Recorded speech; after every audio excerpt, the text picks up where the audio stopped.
So yeah, in the dark night of Reston, Virginia, USA, evangelist Uche Favor, by God's grace, just won a soul for Christ.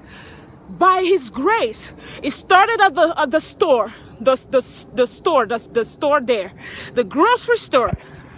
Actually started, I went to do my Bible study fasting. I went to the grocery store, started praying in tongues, started waiting for the bus, started praying in tongues, met some youth over there, prayed with them, led them in the sinner's prayer. That was a couple of youths. Got on the bus, kept praying in tongues, met a lady on the bus. When we got out of the bus, I spoke to her.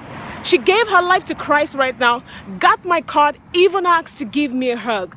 And now I'm back on my way home praying in tongues. This is the life of an evangelist. I love it. You don't need money to preach the gospel. You don't need to have a car to preach the gospel. All you need is a willing heart. There are souls God positions for you all over the place. You don't even need to be in church to preach the gospel.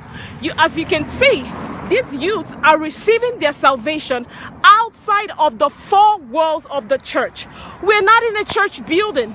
A church building is great, but after, there's some youths who would never come to church. I mean, they would never come to church for now. So we have to take the church to them.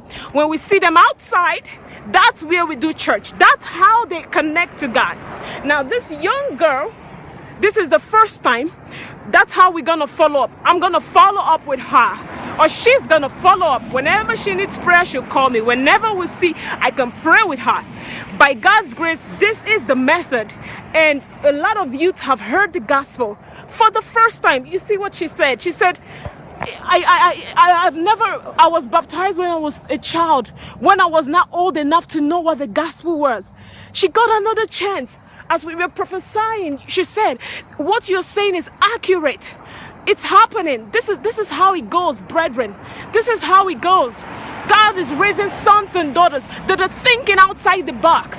Think outside the box. Think outside. You don't need to be ordained for this. You don't need to be ordained for it. Jesus says, go. Just go. I'll be with you. Just go. Just